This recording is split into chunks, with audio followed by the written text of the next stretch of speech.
Okay. Sorry. All right, sir, you are gonna be appointed for this hearing, All right, thank you. and we'll just, and here's Kevin, so we're ready to roll.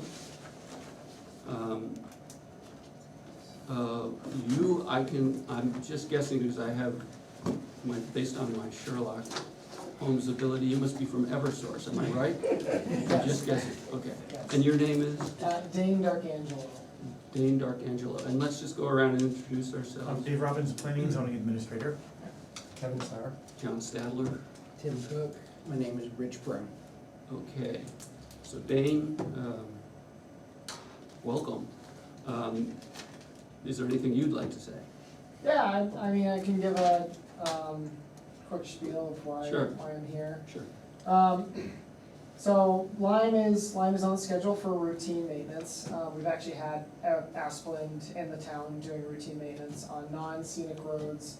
But I'm here today because scenic roads require a scenic road hearing in order for us to have permission to do any work on roads.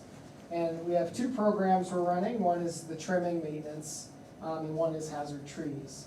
And for the trimming maintenance, which has been going around the town this year already, it's the same thing, but just on scenic roads. We'll be clearing 8 feet to the side, 10 feet below, and 15 feet above the primary conductor, which is located on the top of the pole. And then Asplund, who's the contractor who's gonna be doing this, is required to reach out to the homeowners and get any feedback on the trimming, and they can deal with those concerns on a piece-by-piece basis. For the other program, we have hazard tree removal, where we identify dead, diseased, dying, and defective trees that could possibly cause issues with reliability, such as falling down, breaking poles, or causing fires or outages. And for that, we have to get permission from the homeowner and the planning board of the town in order to take any trees down. So, Just on scenic highways.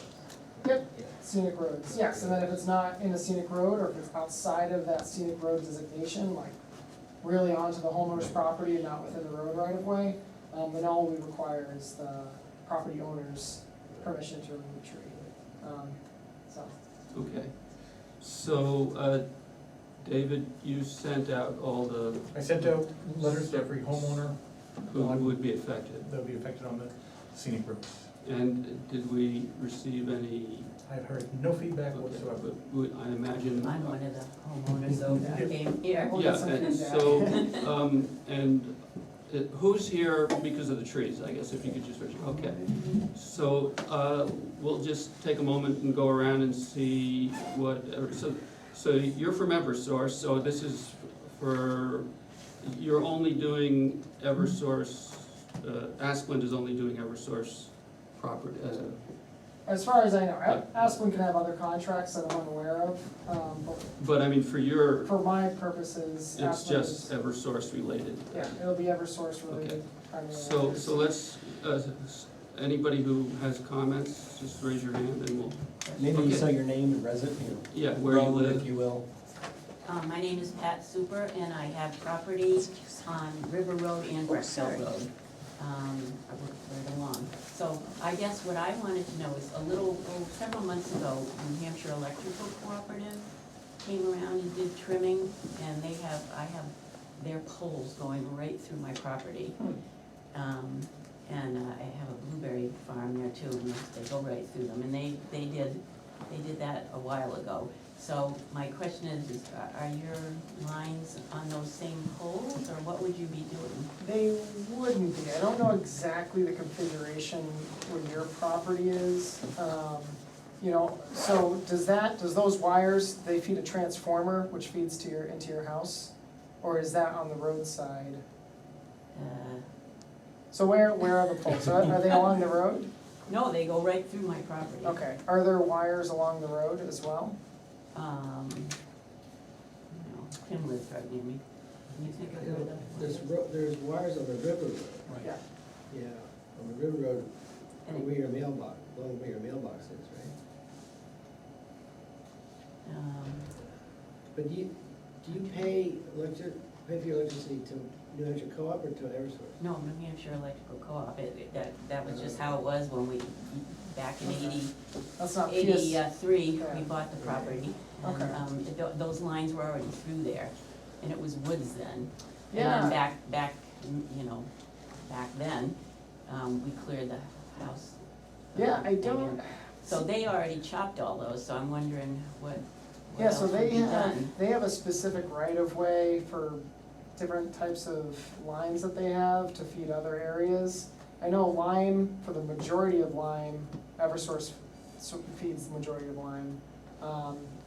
And, yeah, and if you're, and you don't pay. I'm right near, Orford, I'm right by the covered bridge. Yeah, so you might be right I'm on like I'm an right area near, where, like, I have a 353 phone, that type of thing, I'm right Yeah. near the Orford border. yeah, So it's just not clear where you would be clearing. yeah, I wish I, around. I wish I'm I on the could. corner there, Wish I Breck could Hill find Road, the River electrical Road wall. corner. Did you get a letter from David? I Yes. did, yeah, Yes. I did all. Yeah. That's Okay. why I the entire came, scenic because road. I got the letter. So, I guess that means that,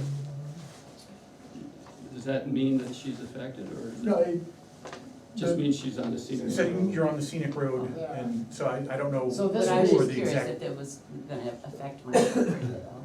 So Dane, could you look into that Absolutely. and reassure her one way or the other what Yeah, the status is? no, I can definitely do that. I do have like maps in my car. Yeah, on Yeah, my I had some computer. maps too, I brought some maps. Is, I mean, if this is a concern where you want to like stop the work, No, I just obviously, didn't, all I got was this letter, and so it doesn't really Yeah. tell me exactly yeah. what is going on, so. So if your property were to be affected, you would have received a letter from Eversource in the mail, asking for permission to trim. That would have been a few months ago. Yeah, Um, New Hampshire Electrical Cooperative had done that a while. Yeah, yeah, so it sounds like you're right on that line Yeah. where, Eversource and Co-op meet. Maybe when we're done, you could look at I my can- map I can and then we definitely can do just, Yeah, Okay, so why don't you clarify that for Pat? And you were wanted to comment on this or on something I have a else? question, or is Okay. that later? Yeah, Okay. I live at 530 River Road, and the letter went to my wife. So I think that the only question I have is, what is the extent of the trimming? Because yes, some of the, I used to live in New Haven, when they said trimming, it was like the Blitz, so. yeah. What are you gonna do? Are you gonna be delicate, or are you gonna knock them down? Yeah, so, so it should be, this is our standard maintenance trim. So this is the trimming that we've been doing every 4 years. So the majority of what they should be trimming is stuff that has been growth that came back from the 4 years. With the only exceptions is if some limb was growing in it in such a way where the limb wasn't healthy, or, there was no good way to trim back, that was good arboricultural practice. And that would be pretty minimal though, that's more of an So you're saying exception. it's like a good haircut as opposed to like a army shaving? Yeah, I mean, the standard is that we're gonna be trimming back the regrowth from 4 years, which is usually, 4 years growth is, an inch is pretty big, and it can get a little bigger than that, but we're not talking about like 5-inch limbs here, 6, 7-inch limbs. Thank you, thanks so much. okay, anybody else? Questions? Hi, Hi. I'm sorry I came in late, I thought my watch must be slow. Are you the guys that cut the trees on Main Street in Lyme, just south of the school, last year or the year before? So I think last year, or the year before, was enhanced tree trimming. I don't run that program, so I don't exactly know, what happened over there. I'm also new to this area, I've only been here for about a year and a half in this position. So what I suspect is that was probably the enhanced tree trimming on high customer count lines. So I see. basically, if something happens over there, you've got, the majority of the town will be out of power. So they end up taking more than they would during this process is what I'm here for, is the standard maintenance trim, which is a smaller trim Yeah. spec. Well, I just thought it was unbelievable. And I kind of have this gonna sound like a bad attitude, but I have this idea that we have to stand up and say, no, you can't do too much, because you will do too much. There's sort of no, nothing on your side that would encourage you to do less. And I think our scenic roads are in danger. They are wider every year, cars are faster every year. The trees that I believe legally nobody's supposed to take them down, in, you know, unless there's like a meeting like this, are being undermined because the roads are being made so wide. So, you know, I know you have to do a job, but it just feel like there isn't, I don't know, why should we trust you to do minimum is why I. So, the process on Main Street was enhanced tree trimming, which is a bigger spec, whereas the standard maintenance trim, which is what we're doing for the scenic roads, is more maintenance. We've been doing this every 4 years to the same spec for, you know, my boss keeps telling me since '87 or something. So, you know, I'm not gonna tell you that we're gonna do minimal, because if we do minimal, then the trees grow back faster than we can get out and trim them again. And that becomes hazards, electrical hazards for the trees, and becomes fire hazards, and we obviously don't want that, we wouldn't want that on a scenic road. So Dane, Yes. I have a question relating to what Jennifer is asking. But don't you, with the cutting on the scenic roads, you will do what the owner can say no, right? Yeah, yes. So, We hope that they don't, because. right, of course, but the owner has the right to say no, or agree.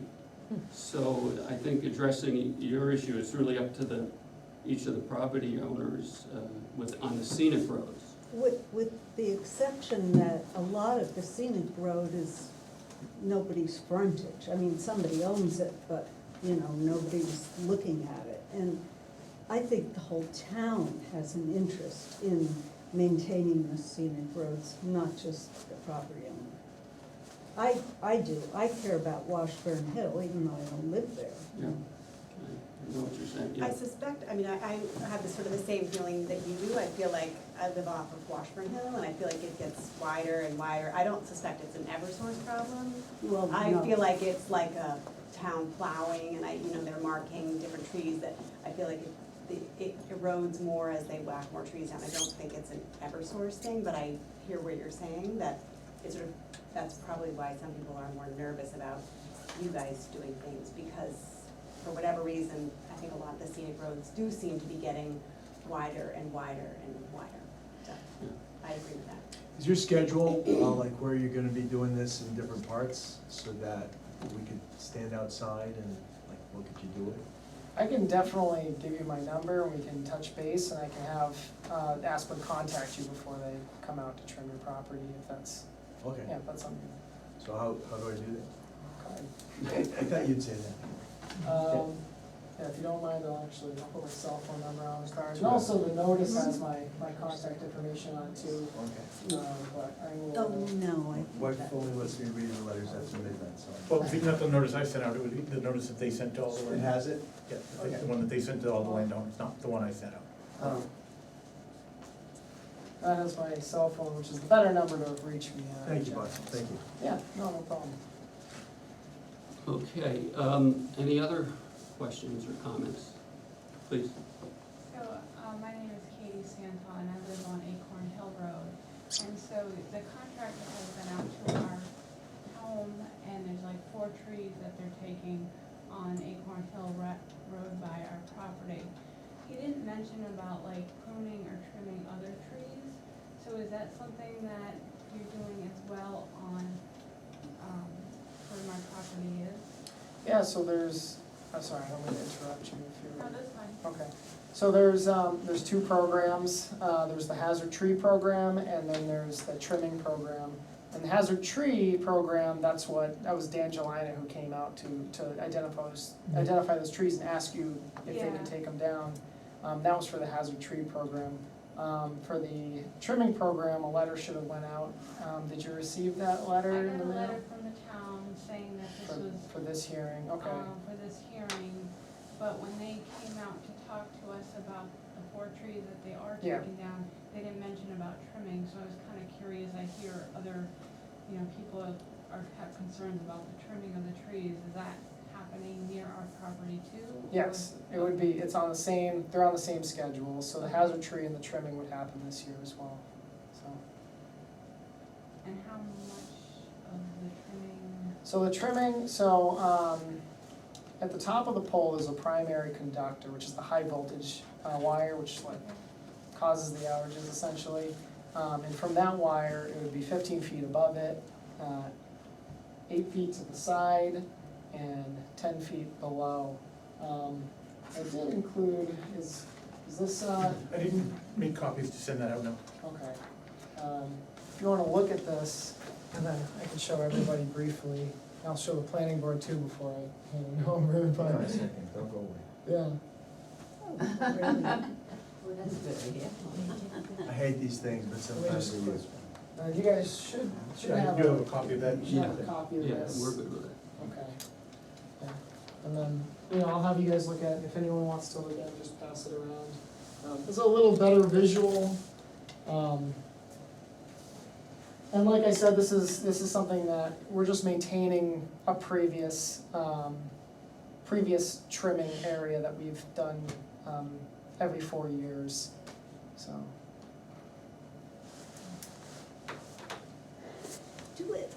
I wonder if you know what the scenic road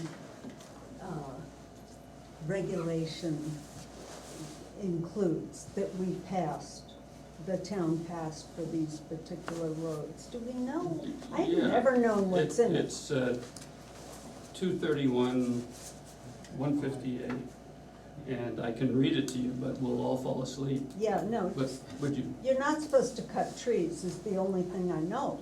Well, I Well- think the landowner's allowed to cut trees, Yes, but, any It's trees. basically any maintenance work has to go through the public hearing process unless it's been deemed an emergency. If you have a tree that's leaning over the road, the select board can have the road agent remove that. right. and I'll read you the relevant part.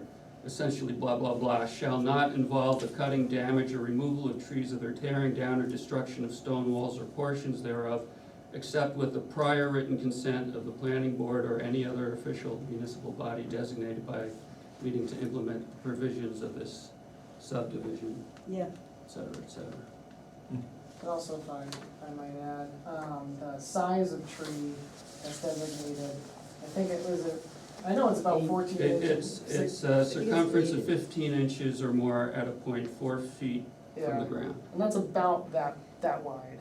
So trees larger than this fall under the scenic road designation, trees smaller than that don't, so. why don't the smaller ones fall under? They're gonna be big trees if It's you what don't the cut them state down. regulations, What? that's what's written into the state regulations, so. Oh, Thank you. And You another don't have the relevant, C. Oh, yeah. Thank you. another relevant. You don't have a drawing of this big C that you cut out of the trees. No. The Pac-Man? Yeah, Yeah. So just another relevant part, getting to what was discussed earlier. Designation of a road as a scenic road shall not affect the rights of any landowner with respect to work on his own property. right. They don't say anything about keeping them narrow, do they? Keeping what narrow? The roads narrow? Well, that's really not, I don't think the widening of the roads is something that is related to Eversource. That's probably, Well, except it's so hard on the trees, and then the trees have to be well, cut right, down. but that, But maybe to save John and to deflect on me, it's really a discussion for the select board and the road agent, Good. what you're talking about, Great. okay? That would Okay. be the better venue. Okay, thank you. Please, more comments or questions if you have them, this is your chance. I have a question now.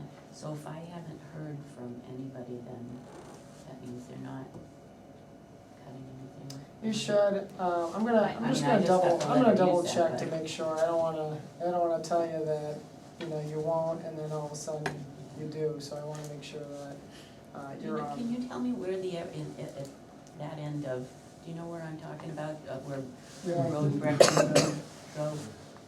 I would, you know, I'm not Like super Tim lives right- familiar with the. You know the covered bridge?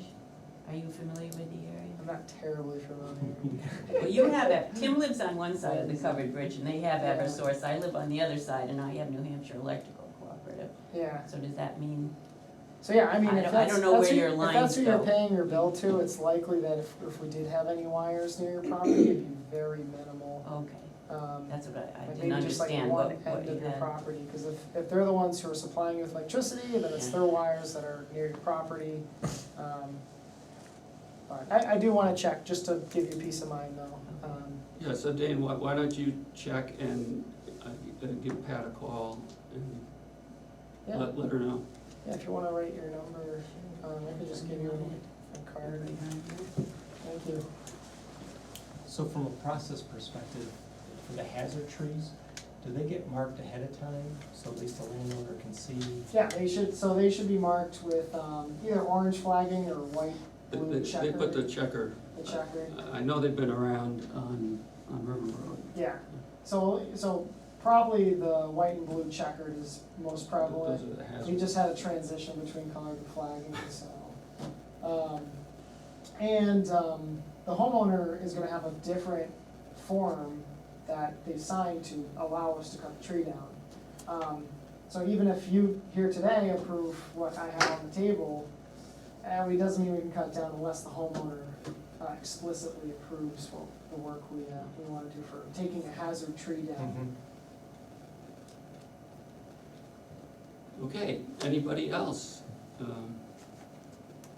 1, 2, 3, all right, that's it. All right. Well, all the tree people who came, thank you for coming. If they make sure you signed in, just so I have a Oh, list sure. of. And Dane, I thank you for So coming. you do a vote to approve, and then Okay, and there has to be a written Right, approval, and so I'll write that up next do week. we and want send it out. any conditions coming out of the discussion tonight, or just a flat-out approval? Okay, I'll make a motion to approve, what are we approving? Trimming and hazard tree removal on the scenic roads of Lyme that are under Eversource's right of way or jurisdiction, You got that? something like that. Okay, so I'll make that motion, and I need a second. Okay, all those we can appoint you to, I guess, the full board. Right. So you're, in case you didn't know, you're appointed. Okay. So, all those in favor? All those opposed? It's unanimous, it's remarkable. All right, well, thank you for coming, Dane, and thank everybody for coming. Thank you. Thanks. I'll tomorrow, but I'll get the letter written next week and send it off to you. Great, thank you.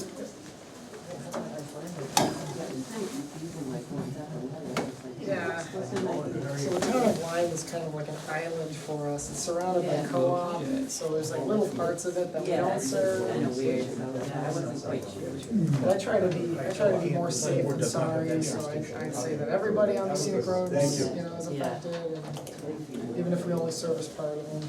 All right, so before we get to the next item, which is the senior housing, Yeah. let's just do the minutes. That's fine, I put them in just to try to Yeah. make it easier. Well, I don't think the minutes will take long, right? I could be surprised. Are there any comments on the minutes? I did have, go ahead. Maybe I should have waited. Eric versus Eversource. You're right. Take a look at it. Okay, anything else from you? You? There's in item 1, the applicant has requested amendments to the boards. I think there should be apostrophe S finding. You are right.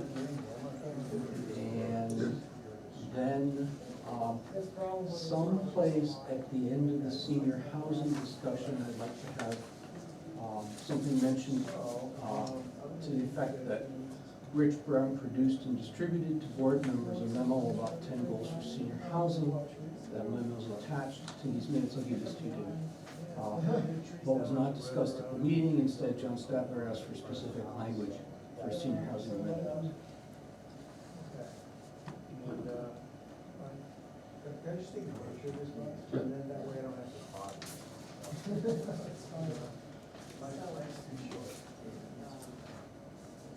So you want it attached, what you produced, is that what you're saying? Yes. It was distributed to all the board members. Are you the blueberry lady, that one? We like, typically right have not before, been- like the- Yeah, we like- never attach stuff, but I don't really care. Okay, Where are you gonna make it a last paragraph here? What is, I guess I'd just add, what's the point? It's distributed. If you wanna add the language that you handed it out, as our practice is we don't add attachments to the minutes. But it's on the record, you have a video of it, and we all have, or if people kept them, they have them. All right, then, strike that part about the memo attached. So what's the other language? So, produced and distributed it. It was No, not. that's not I. What did you, Rich Brown produced and distributed to the board a memo about 10 goals for senior housing. It was not discussed at the meeting, instead John Statler asked for specific language for senior housing. And I'm not sure, I mean, I don't wanna agree to something that I'm not sure about, and I'm not sure that we didn't discuss it at all. But why don't we just leave it that you distributed it, All right, and okay. I think that's enough. Paragraph. And then you asked for specific language. Yeah, Okay, all right. Good. that's okay with me. Send, give me I that, will, or, can I send that, I'll have to mark it up. Yeah, but I'll it's send- just about, he distributed it, and I asked everybody, not just you, for specific Mhm. language. Okay. So maybe just read a sentence so that David has it, so we can just, Yeah. we can approve the minutes as. Yeah, we wanna make sure we Oh, have all this right. sort I need this piece of paper for a minute, so. of. You know what, why don't you copy it over on a little section, yeah, on a tear off? Did you know you can still do that? Yeah,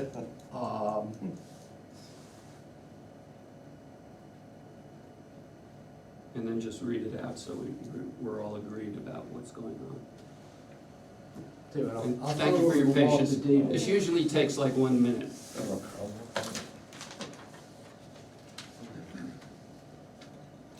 Okay, so what, can you read it so that we're all on the Rich Brown same? produced and distributed to the board members a memo about 10 goals for senior housing. John's, sorry, trying to figure out where you're. Yeah. John Stadel asked all members for specific language for senior housing amendment. Okay, good. I'd like to make a motion to approve the minutes as amended by Tim and Rich. Second? All right. Tim is the second. All those in favor? All right, good. All right, we're moving to the senior housing section. Thank you for being here again. Did you want to say anything, or? Not in particular. Okay, But we appreciate your presence. But since you're here, Brett, teach me a little bit more about what your intent was or your thought was by exception. Just, sort of, Well, I try to find a way, and I do have a bunch of notes to myself just that I wrote down over the week. I think trying to leave the board some avenue to have flexibility, but not be run up the railroad to find their way through the woods with certain things that they may be in favor of. And I think how things, and you and I talked briefly the other day, and there may be legal reasons why this comparison is not apt. Yeah, I All that asked said- David about it, he said there may be authorization Yeah, problems. but it's, for conversation's sake, Right, not a bad comparison, right. as far as say, sand and gravel pits versus senior housing. They can be allowed in certain areas, but by special exception. Does that answer your question? no, I was just trying to learn more, because when you said it, it sort of intrigued me, if you will, of what that would look Yeah, like. me too. Yeah, well, the thing is, I think you're gonna have a hard time determining what you might be presented with. And I don't have anything in mind, but where it's sort of vague because there are limited sites where this actually works, it's hard to address all the issues that might come without going back to the change the ordinance in some fashion. And I don't think it's good to go change the ordinance to suit a particular project. I think that's probably dangerous. I do think that in general, if you make these too large, listening to some of the people that are all about senior housing, it's really not about senior housing. It seems to be more about 3-month vacation homes when they want to be up here from Florida. And I don't really think that's what senior housing should be about. And many people that can afford to do those sort of things really don't need the senior housing to begin with.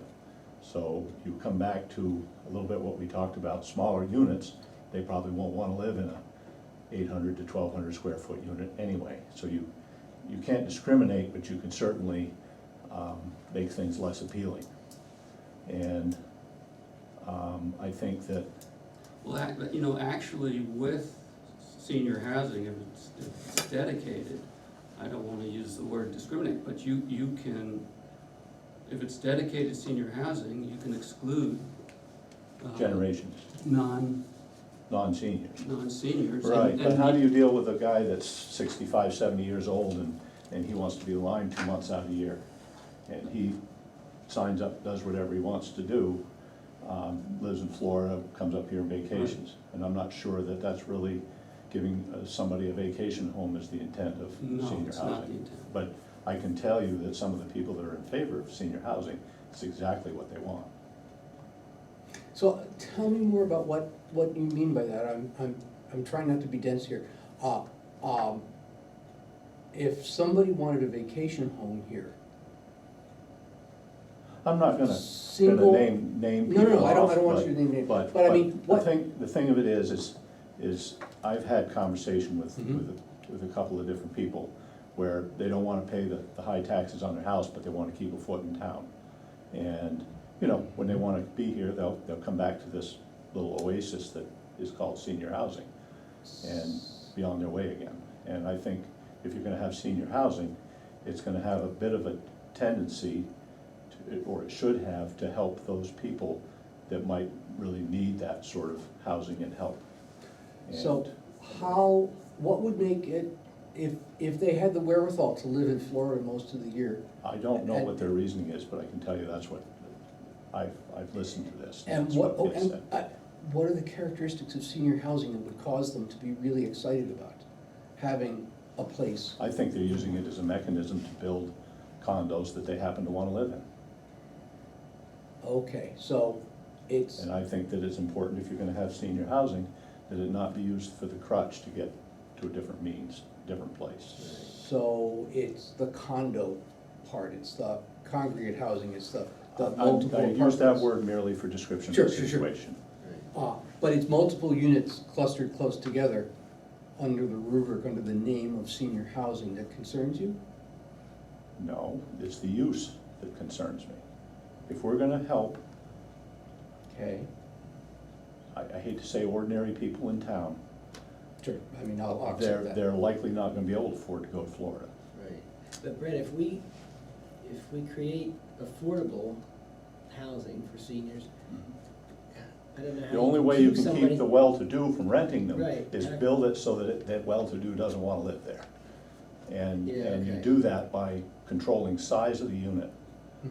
smaller Right, units. right. They can't get their Mercedes in the garage and, you know, I mean, Yeah, that's the only way you're gonna control it. right, Yeah, well, I mean, to your point,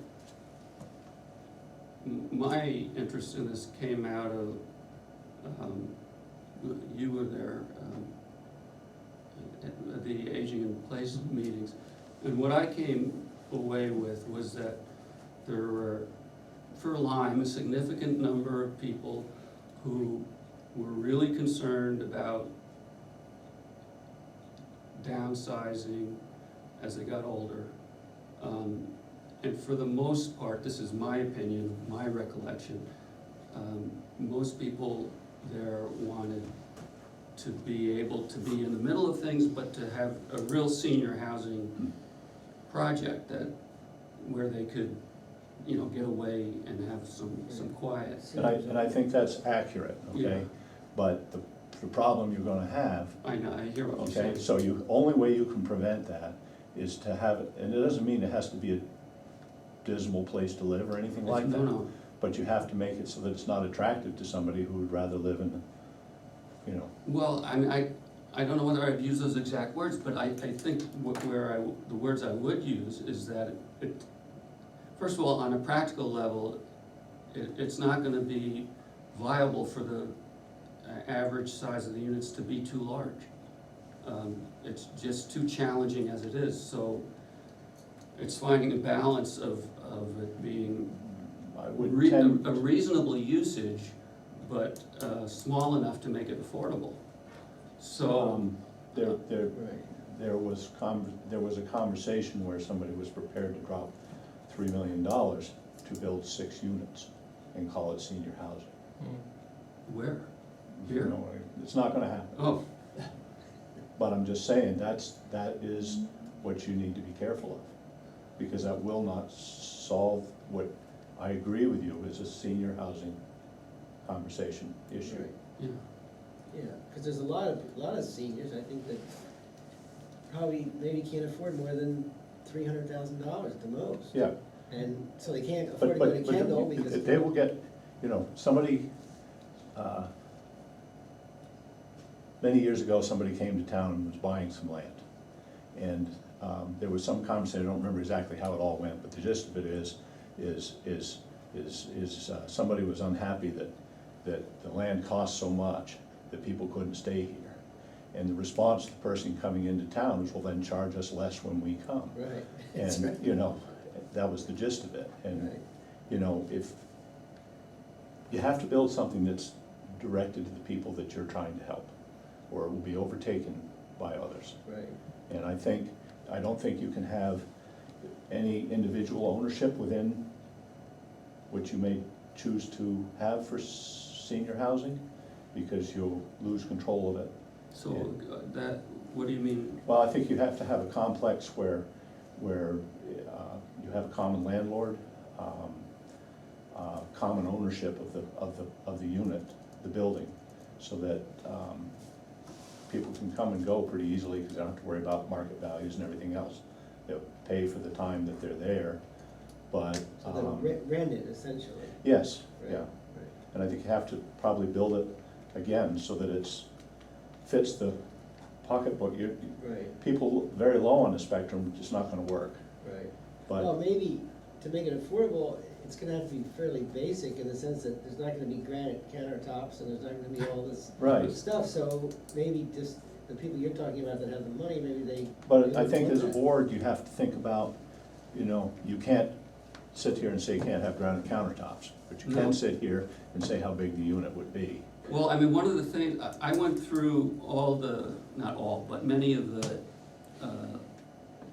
comparable towns and some larger towns in the area and looked at what's going on in each town with senior housing, both privately and through zoning. And my view with zoning is that what we can do is create the more likelihood of, in this case, whether it's this or anything, but in this case, senior housing, making it more likely that it could happen. It's a challenge, Oh, I agree. especially making it affordable, but we can make it. But making it affordable and making it so that it doesn't get taken away from you the second. Yeah, day. so- Your point is that we don't wanna be so idealistic that when we create this with some broad criteria, thinking we have one vision in our head of how people will use it, when Exactly. others can come in and bend the rules. So Well, what, even if they don't, just write the check, you know, I mean. Right. but one of the things I was getting to is, in looking at some of the other towns, is we can have a size limit. you know, that the units can be no larger than. Yeah. That's one way of And approaching. I think it's one of the most effective ways. Yeah. Um, And the other thing that some of the other towns have done is, for senior housing, is no more than 2 residents.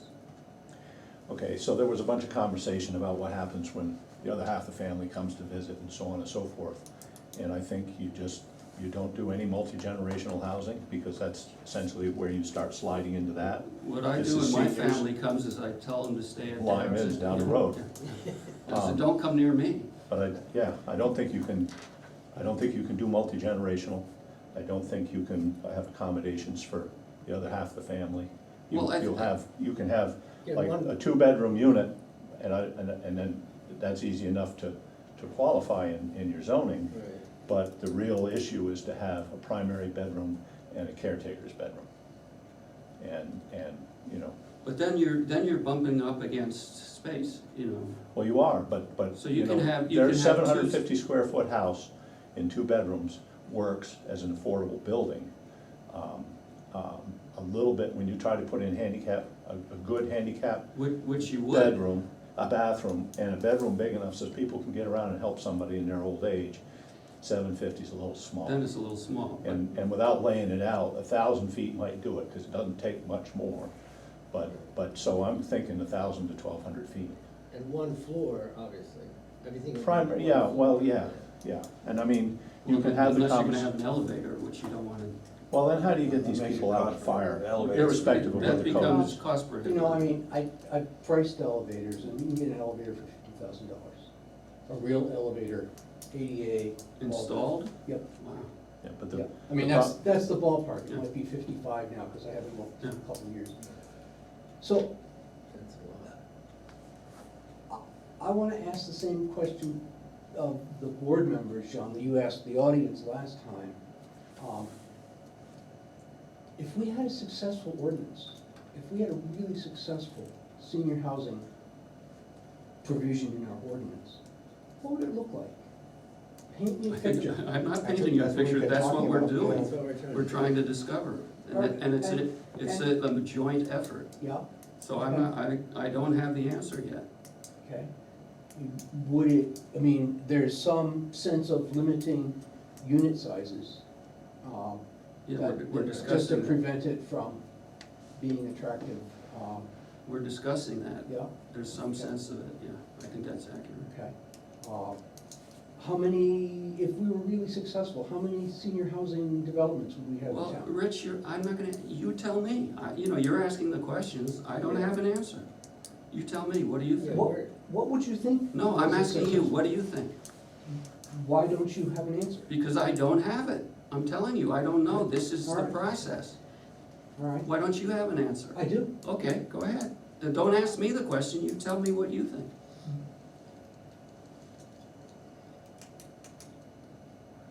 Are you sure you want me to, you want to, if I told you, would you listen to my answer?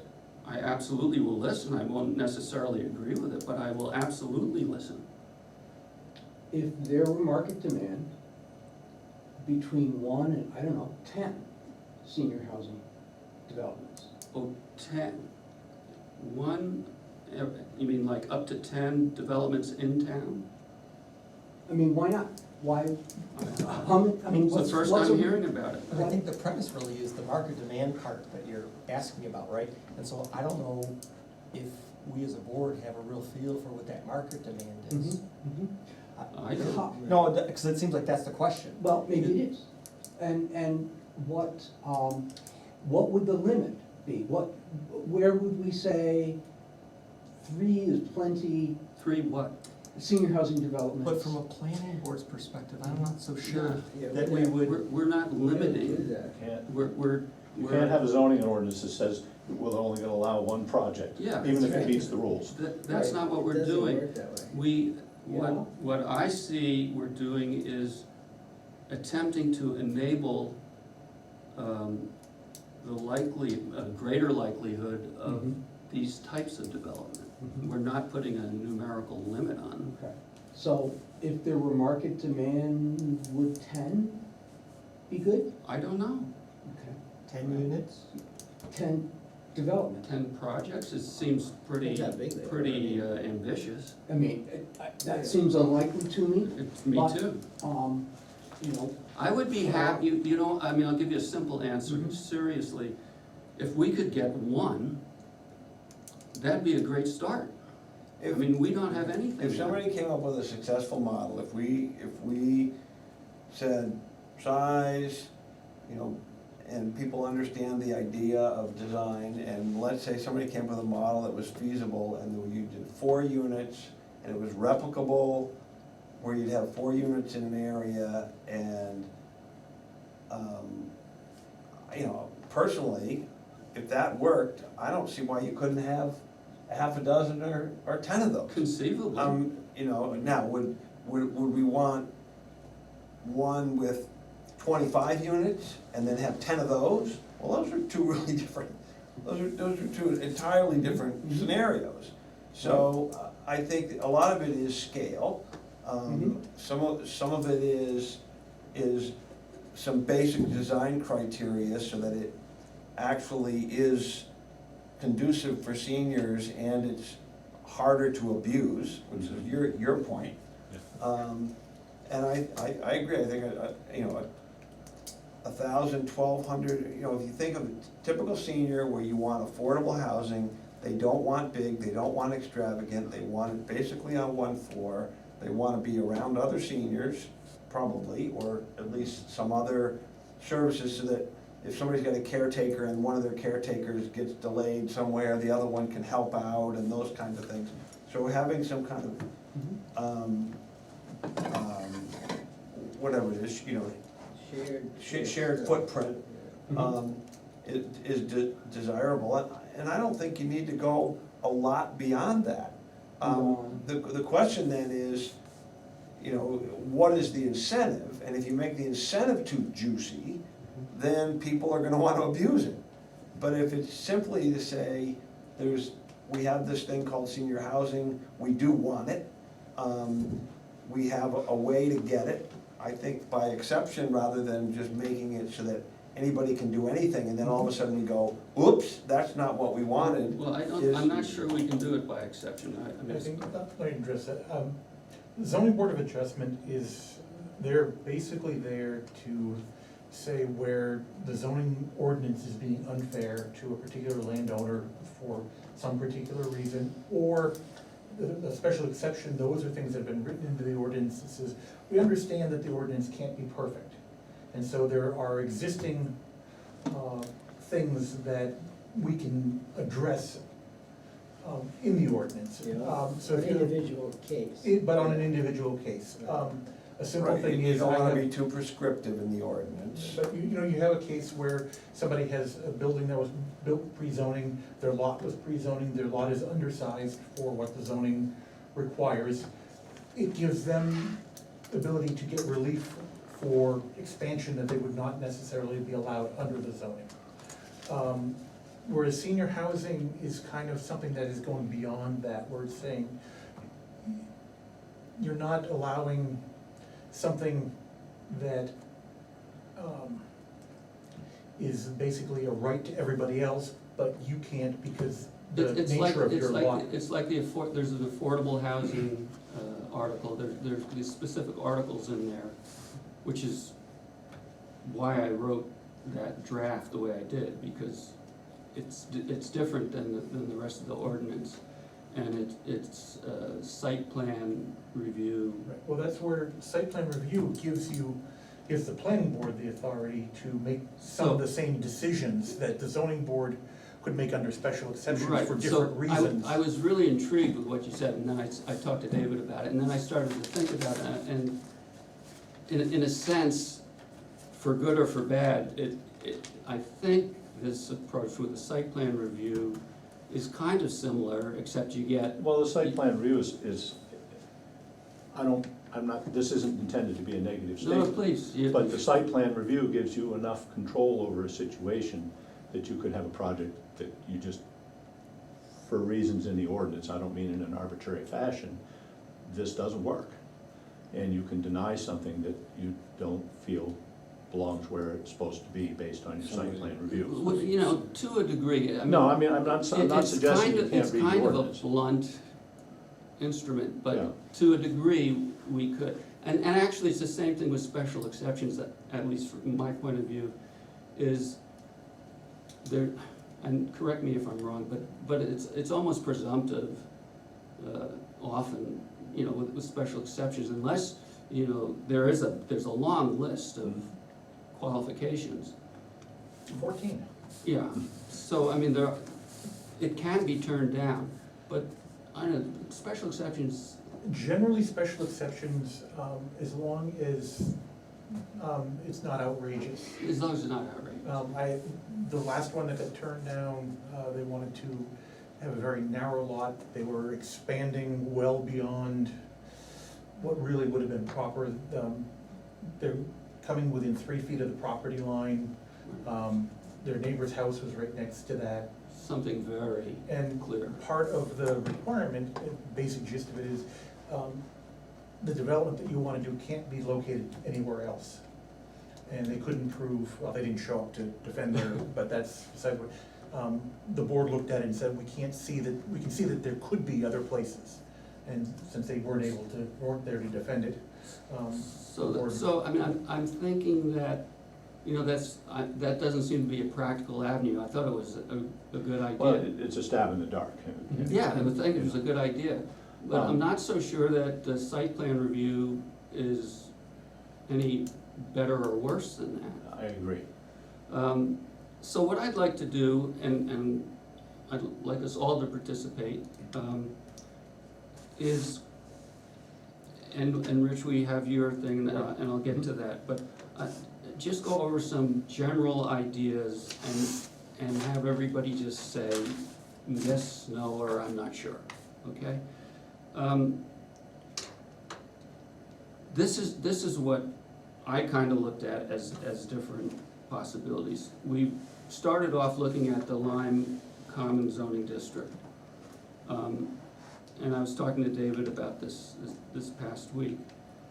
I went back looking through the build-out, and there are a few possibilities in the Lyme Common Zoning District where with incentives, something might be possible.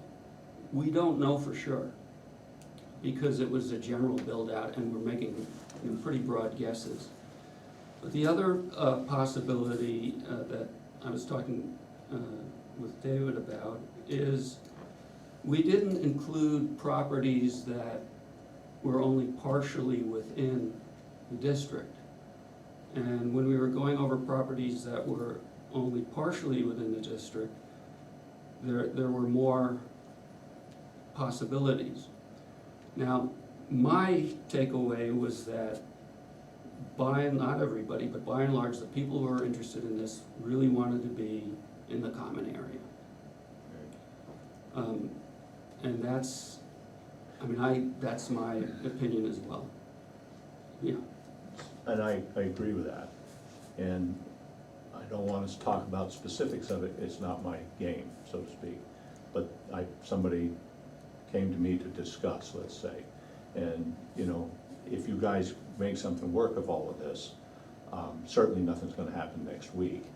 But there are viable properties that would accommodate senior housing. Well, that was my- And I that was don't my think they're impression. locked up for the next 100 years either. Yeah, that was, New buildings or in an existing building? No, I just think, just let me say, in the Lyme Common District, Yeah. there are buildings and properties that wouldn't necessarily be tied up for the next 50 years, 100 years. I mean, somebody gets a hold of something, it's done for a while. So all I'm trying to say is I think there's options in that. So, if I know you're trying to help us get moving forward, but I Yeah. had one thing, so with your experience, Brett, given the current planning and zoning as it's written, do you think those properties are still viable for that consideration? As it's written, Yes. I actually would need to talk to David a little bit and But- discuss it. Because yeah. I mean, I know the ordinance, but, you know, I think, Maybe I should look at David, and just sort of just generally ask the question. I think there are some viable buildings, and I think there are still places that the lots are underdeveloped, especially up here on High Street. And I think some of the other buildings, some of the larger buildings along the backside of the common, you may not get 6 full conversions, but you can convert some of those buildings, Flickinger building, or the old Lyme computer building, that, you know, one that comes to mind that if you were to put a couple of units of senior housing on the first floor, that you probably could get some in now without any changes. I don't know, I don't think there are a lot of lots where you're going to get anything, we talked, there were a couple lots, I think there were 14 new buildings that were, I think that was what the build out. 14 and 61 conversion. So I think, you know, under the current zoning, yes, you could get some in the right building. Would you get 20 units? No. 12 units? I don't know No. what the right number is, but I was just wondering. Well, that comes back to one of the other questions that I did wanna ask, is like, again, senior housing, how many units should be clustered together? I heard 4 thrown out. I think 4 is an interesting building size, just, we allow duplexes, allowing a little bit bigger building would be reasonable, but that's not what I think of as senior housing. John, I think you said you were looking at what other towns do. Have you looked at other successful senior Yeah, housing well, first of all, projects? in the draft I wrote, I put 12 as a, Right. just as a Right. consideration. Mhm. I mean, to me, it's a supply and demand thing, and so Yeah. the interesting part would be to have the ordinance such that it could, let's just say, use the current inventory as it exists, Mhm. and doesn't keep or restrict that current inventory. And so it's what I like to think of as organic growth within the Mhm. constraints or frames, Right. literally frames of the buildings in town. Mhm. Because I think a lot of the read from some of the work that was done, even with LCDC, there was a lot of public feedback that led more towards organic growth than it did towards larger scale. So I guess what I'm really pointing to is that if we had the number that came out in the build-out analysis, and let's just say it's optimistic, and I don't think it's. no, I think but I it's- mean, as far as what you could really do as a developer, right? And only, let's say that number is a quarter, or in today's terms, in the next 5 to 10 years, that of all I those see what you're properties, saying. only a few of them come on the market that can be developed. The question that I've really got, and the people that are in the development business could answer it to a degree, is, you know, if we built, and I don't know what the right number is, if it's, say, $250,000, what do you think the demand is? Do you think if you had 10 units in line today at $250,000, could you fill those tomorrow? Oh, what do you mean by add $250,000? Because I think we've, Or at to least rent? my perspective is you're not gonna You sell these things. Okay, so then it becomes, if you had, Because- so if you had to put $250,000 into each one to make it, You can't do it, and you'll get the people from Florida at those numbers. I see. It's cheaper than that. So you gotta develop, the unit cost has to be less than that. So that- 125,000, 150,000. So that you can rent at, But how do you do that? $1,000 to How do you do that $1,500 a month? without, you know, high volume? You know, high, no, Yeah, really It high really number. doesn't make much difference, to be honest with you. Really? No. Well, that's, So you could do either 4 or 10? I mean, And it wouldn't matter. right. so it's basically, I'm making up numbers, less than $2,000 a month rent. The small houses, you know, I'm sorry, say that again? Something less than $2,000 a month rent. Yeah, I think 1,200 is tough to do because of the property taxes. Right. But I think, I've got places at 1,400, and I can't, that works. You have to build suitably, and the quality of the cheaper houses is the same as the nicer, bigger houses. So they're built with the same standard, they're just less square footage. So let me try again. So if you had the wherewithal, right, if you're a developer and you had the funds that you wanna develop, if you had $1,500 a month units, how many of those do you think you could fill today? In elderly, I don't know. Excuse me? In elderly, I Yeah, don't yeah, know. yeah. That's, Well, it's like I think anything, a though, lot. if you dump it all in the market at once, it's not necessarily gonna go. Right. If Which you- if it was- kinda gets back to my organic Right. growth thing. Right. If it Is was that, for a year, But the problem it is- might fill right up. I don't think, you know, there's two ways of doing this, and one effectively is being done now, which is where you have individual houses that are built to handicap standards and Mhm. old people. And most of, any buildings that we do now, and actually we're going back and retrofitting a building now for some elderly couple that lives there. So you can have standalone houses now, pretty much anywhere that meet this, that the land cost comes into play. The building itself, I think, I'm gonna change the subject slightly, but Mm. it's all related. I think that the right answer is the Lyme Common District. That's sort of a dynamic, for all the reasons I think that you guys feel that way. I think if you limit, like we talked maybe this last weekend, or last week, the other week, limiting the use of the property tied to the septic system, and then limited the size of the lot to pick a number, say 10 acres.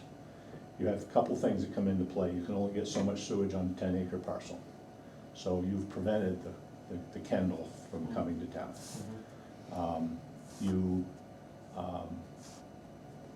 Let me, check your notes. I say, I thought a lot about this. I just think have the a- 1,200 to You 2,000. had what is do you remember the workforce housing rental limits, like 1,200 or something? 1210, yeah. 1210? In Grafton County, yeah. Yeah, I know.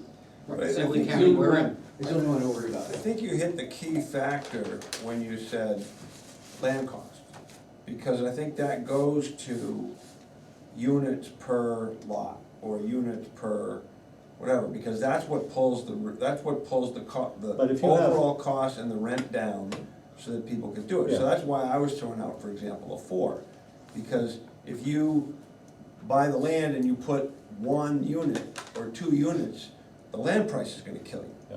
And so if you then can say, well, what if we put 4 small units together? It looks like a regular sized house, but it happens to be 4 small units. Now they're all dividing that land by 4 renters instead of 1 or 2, and it pulls the rent down. So part of it to me keys on that, which is you have You to certainly allow have- some clustering, and by requiring smaller units, you can cluster without, and your point of not making it condos necessarily, but you can cluster it and have them as rental units and make the rent affordable. As soon as you go down to too few units per acre, then you end up sending the rents back. Yeah. So, Brett, I mean, I wanted to ask you about that, because as I think about homes that are on the common, they're, you know, I looked briefly, they're in the 350 to 450,000 range. Am I right? Good deal more than that. A good deal more than that, okay, but even if they're 4,000, let's call it a $400,000 home, Double it, what's that? double it. Okay, all right, I was looking at some of the ones that we said could be expanded, but even so, at $400,000 for the parcel and the home on it, you got $100,000 per unit. I mean, am I thinking about that right? Yeah. So, Right, but your numbers are half what the actual market is right now. okay, then it's 200 Yeah. which per is- unit, and so, I mean, I'm not quite sure what, I don't think this conversation is to decide individual lots and their viability. I think the conversation should be what the town wants to promote. And so, I realize they wanna have something viable occur, but I think as soon as you start analyzing everybody's individual properties and deciding whether this zoning allows X, Y, and Z to happen on it, I think. You can't do that, but you No, but I could, just think you're overcomplicating it, and it's not a realm that you should be concerned with. but it goes back again to the units. If you had a pretty big house that was $800,000 and you could make that 4 units, Well, then actually, you you're can back make, in the range actually, of the rent. David, again. today, you can make it 6 units, Yeah, if you qualify. right.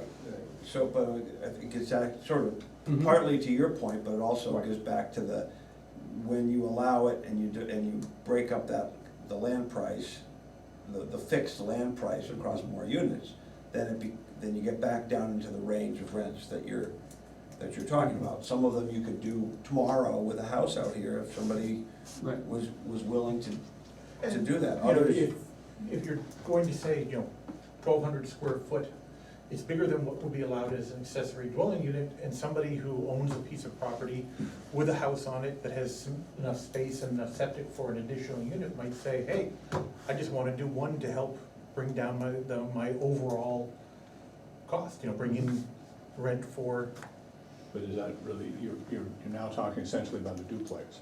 Do you or want to do? not even duplex, but even a separate house Okay. on the lot.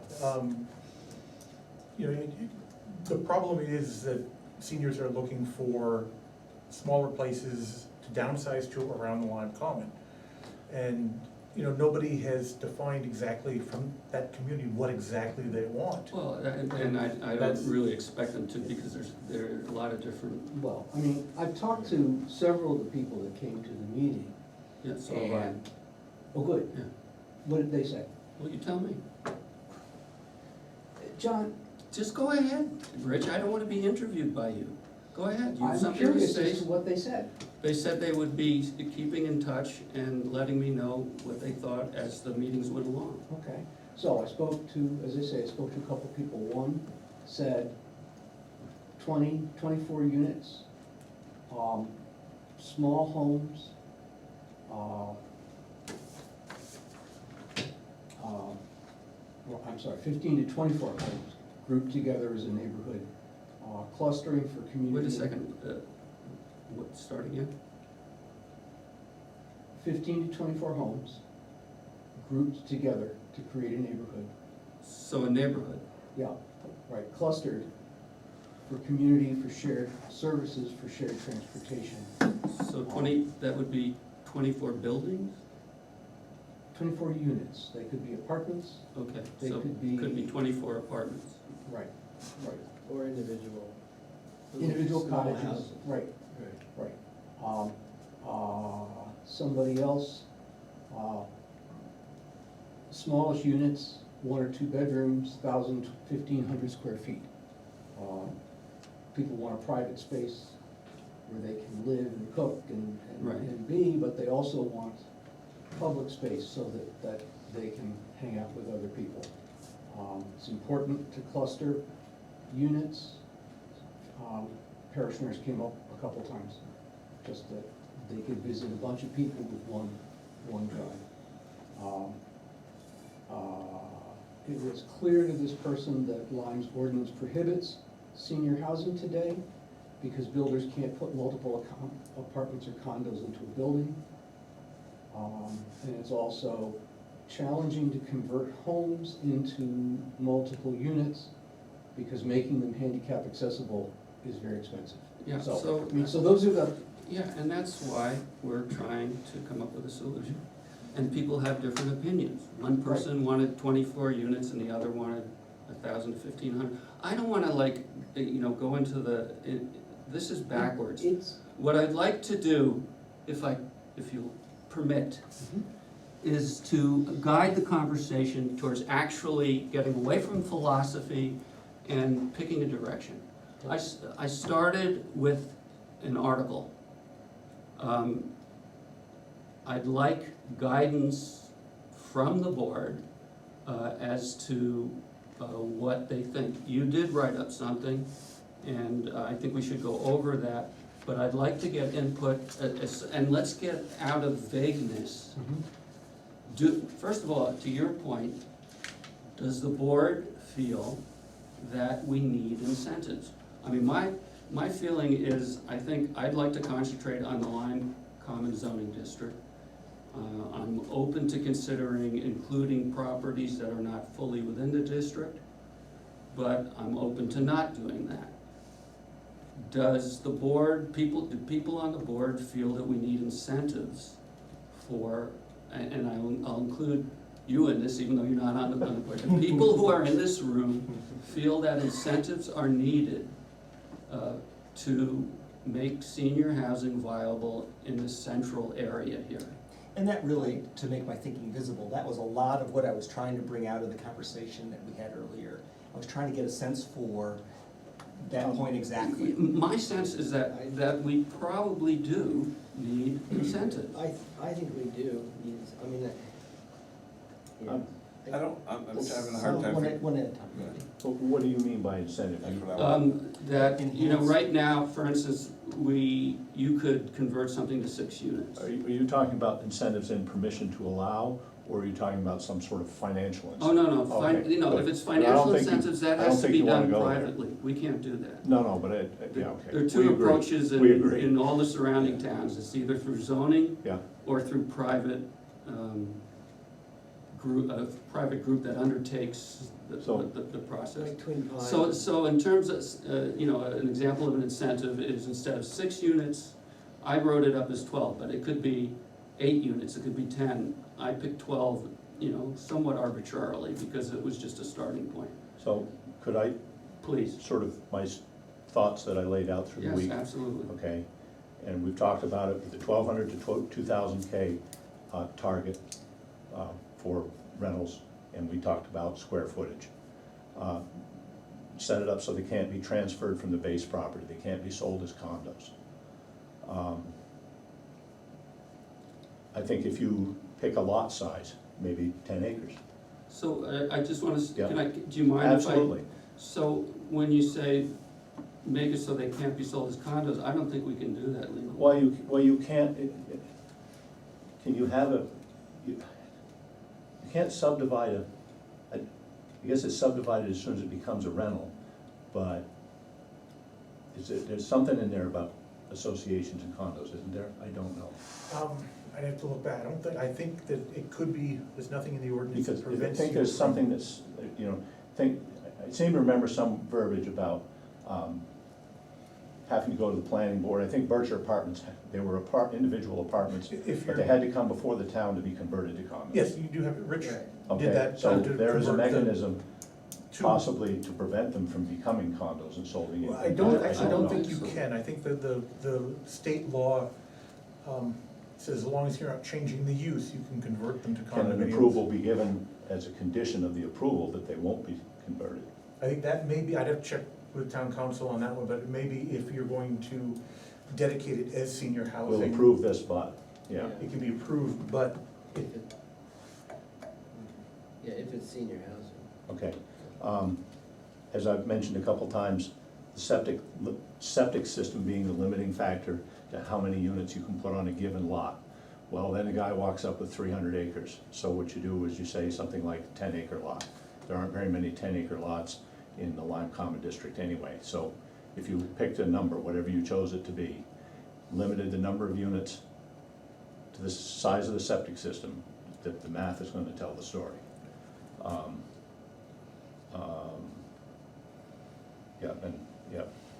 And I think your thought of the Lyme Common District or parcels maybe that were partially in, you could call those in your Lyme Common That would be District. That would certainly make sense. if we went that direction, that could be considered the senior housing district. Yeah, and I would think that single floor dwellings would be preferred.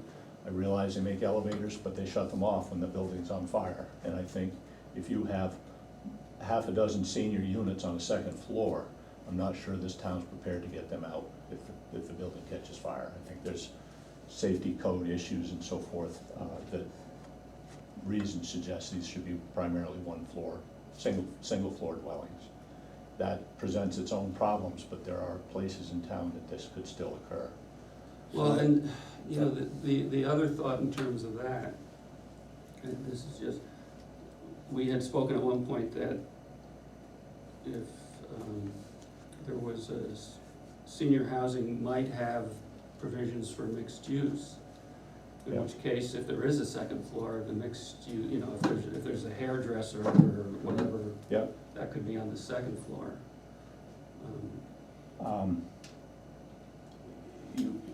So single-family dwellings or interconnected dwellings would be probably preferred. I would expect the small units in the 1,000, 1,200 foot range would have their own kitchens. And this isn't, I realize what I'm about to say isn't necessarily something that the planning board's gonna dictate, but do you want to allow the accommodation of buildings that allow common areas for dining or visiting or exercise rooms?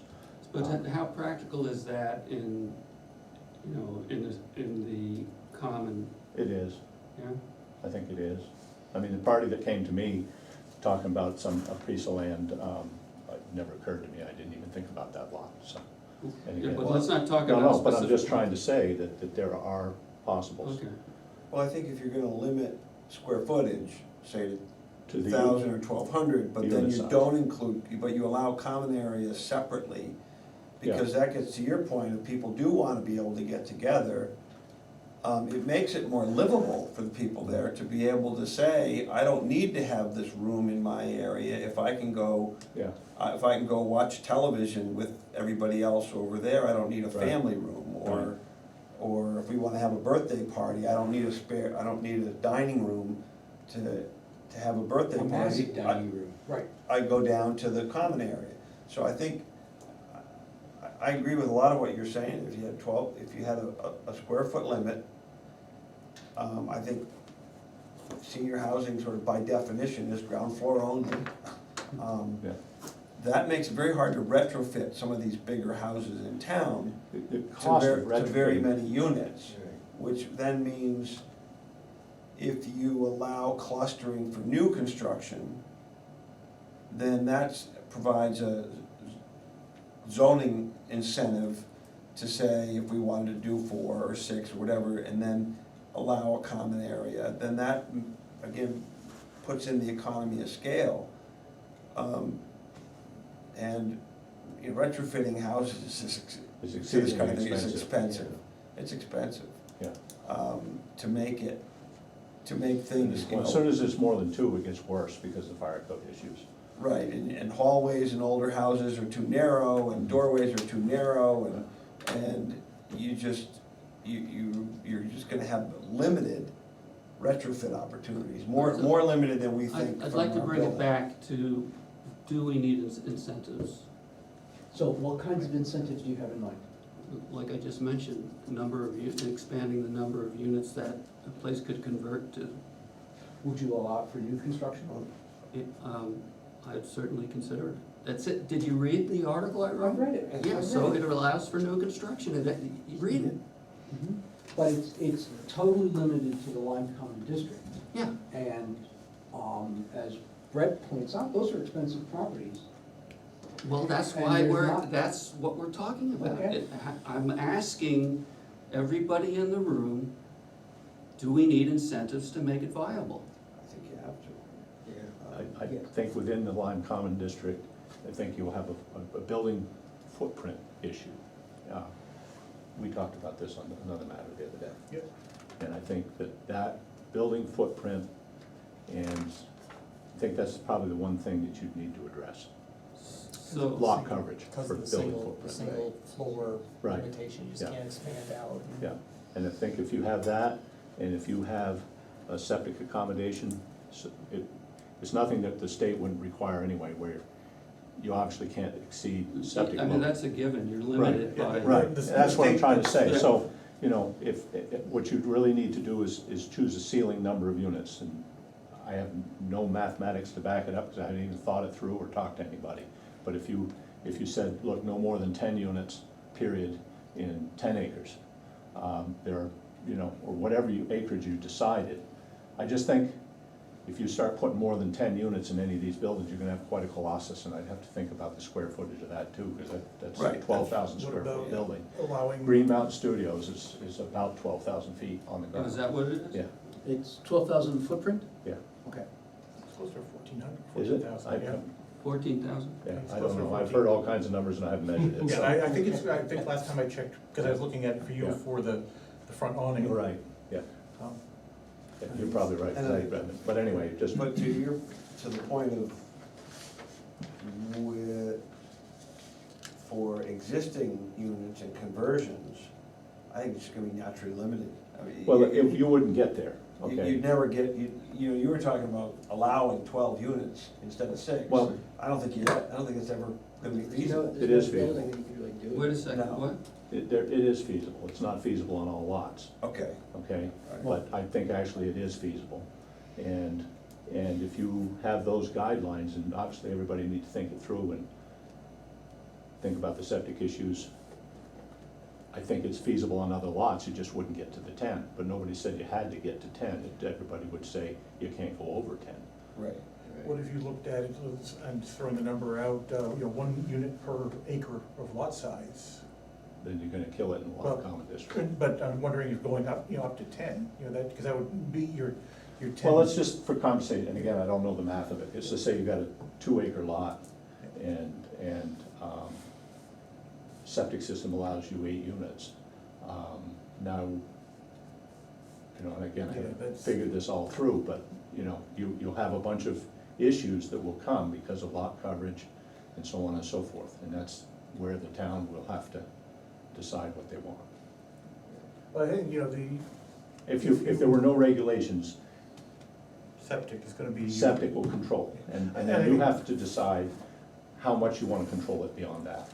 I think that could very much be done in site plan review, where you come to the planning board and say, we want to expand this building out to this point. We already have septic approval from the state, Yeah, and we just need the. I don't think we'd wanna limit the septic. no, you'd be limiting, the building, the septic will be determined by what's allowed by the state. Right, so then. And once the man, whoever has that piece of paper in his hand, he can come to the town and say, look, this lot will support this sewage loading, the sewage loading Right. allows me to supply this many bedrooms. And when there are 2-bedroom units, now you know the number that is Your supported by the calculation law. would be based on what the lot could handle for septic. Right. And there's not a lot of arguing, I mean, people can come in here and complain and whine, but it's not a subjective thing, it's just basic math, it either works or it doesn't. Right. Yeah, so then we have to decide whether we wanna change the zoning to allow more units. Well, no, I would, Well, your point was that the floor area. You'll get to a lot coverage problem. Lot and- coverage. Right, you know, that's right. What you're saying. If you combine the square footage with senior housing has to be on the first floor because It you really can't put it on the should be, second yeah. floor, then that just creates a footprint. I I do know like that there the- is, I there do is like the- senior housing, there is second floor senior housing in the Upper Valley. We can- But I don't know what their fire department capabilities are. Yeah, that's why I'd lean towards starting out saying, no, it's all first floor. And not, then if people start saying, we need second floor, then, well, then you go back and change the ordinance and allow it for good reason, but not just, I think it's a good idea, because it also gets to your point of, by doing that, it does make a lot coverage issue, it does limit, if you say 10 acres and this, it all becomes self-limiting Yeah. by those criteria, which means it's manageable until you decide that it's not getting you what you want, in which case then you can go back and Right. relax a Well, little it bit. allows things to start. Right. And it doesn't, Exactly. and I'm not raining on Kendall, but just using them as an example. It doesn't It- jump you right to that. It keeps people from Right. trying to build Kendall here. Right, and I think, again, I like the idea of allowing mixed use as well, if you can do it, If you can do it. and okay on the second floor.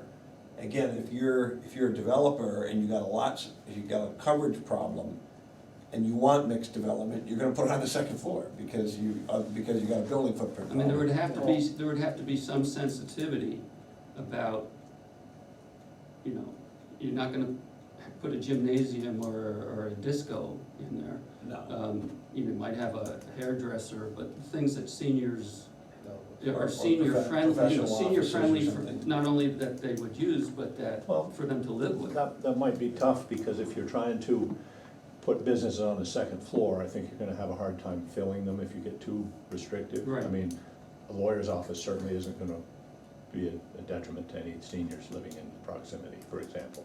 But I can't, well, you could make an argument that was beneficial to the seniors, but you know what I'm trying to say. I think, Litigious seniors. yeah, I think you've got, you know, nobody's gonna put a disco in there, because it's probably not gonna be No, permitted by right. the town anyway, so.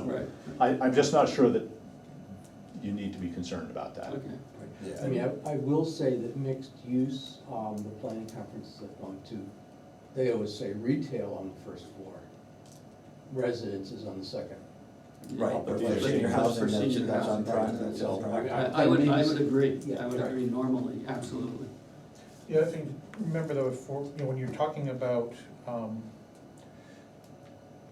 dealing with mixed use and, you know, residential, you have basically three things you need to put on your lot. You need to be able to, the building, just have all this in, the septic system, and parking. And parking is the one that kind of gets forgotten. Mhm. You need like one space per unit. Well, that's, you know, if you have 2 bedrooms, that to me says that you're going to have Potentially. No, I don't think- potentially, Yeah, that's Only rent to old the numbers. infirm and then they Yeah, can't drive. I don't think. what? Only rent to the infirm and then they Well, can't drive. but then you have, if you're going to do mixed use, Sorry. then you have to have the employees of the mixed But use David, and anybody. from what I saw in other towns is they were able to require just one, Okay, but then, you know, for the but mixed that's use. still a lot. You know, you have customers, Yeah. Well, employees. again, you know, No, my, you're my right, point you're right. is you Some- don't wanna prohibit mixed use under the right circumstances, if that works. And I've seen a lot of places where if you have professional offices up there, as, you know, a psychologist or things like that, then those are perfect If you have mixed the, uses. You know, you don't necessarily wanna have A a donut a factory. massage, or you know, a Yeah. massage Massage, studio, yeah. be fantastic for Right. seniors. something. Right, exactly, a physical therapy. Yeah, physical therapist. Well, physical therapist, it's a little So noisy, what are we, these money guys. what are we saying? I mean, are we saying that we don't need to change the zoning? I think we do need to, I think you need to incentivize Yeah. things for a greater number of units. Per, greater number of units, On the lot. and it sounds like more lot coverage Increase in the senior housing district. and then setbacks, we have to think about setbacks. What do we- Well, in the way it's written, at least the way the draft is written, and we can use that language, is, it gives the planning board flexibility to, Flexible, but I would caution, if you remember talking with Mike Mundy a while back, yeah, he needs those alleys. he needs the setbacks, and he's concerned about, you know, when you start having buildings close together, Yeah, this one burning is gonna cause this one to start Right. burning. right, And, it's gonna jump. and so you wanna, you give him the setback to be able to protect the structures. He needs to be able to get, you know, a hose in there that can be, you know, put up a curtain of water to keep stuff cool. Right. All right, so we're talking about lot coverage area. So I wanna bring up. Hold on. Okay, go ahead. And figuring out the number of units, septic and water limits are self-limiting. Yeah, I did want to speak to, in the Lyme Common District, another serious constraint is the gross floor area. It's limited to 6,000, any building is limited to 6,000 square feet. And floor area, so if you, you know, 10 units in a 6,000 square foot building, you can't get 10 600 square foot units because you also have to take out circulation, so That's you're a down to a challenge. pretty small, yeah. pretty small unit. I mean, the Lyme Common District, would we allow greater floor area, gross floor area, would we consider that? Or, you know, I think another you'd have to. option, What's that? I think you'd have to. Yeah. right, another option would be to expand the district. And Yeah, that's, well, I mean, expanding the district, the start to that would be Portions. by including the properties that aren't, you know, are slightly in it, but aren't really considered part of it. And I did look at those properties, and there are properties that, some of them were seemed, Mhm.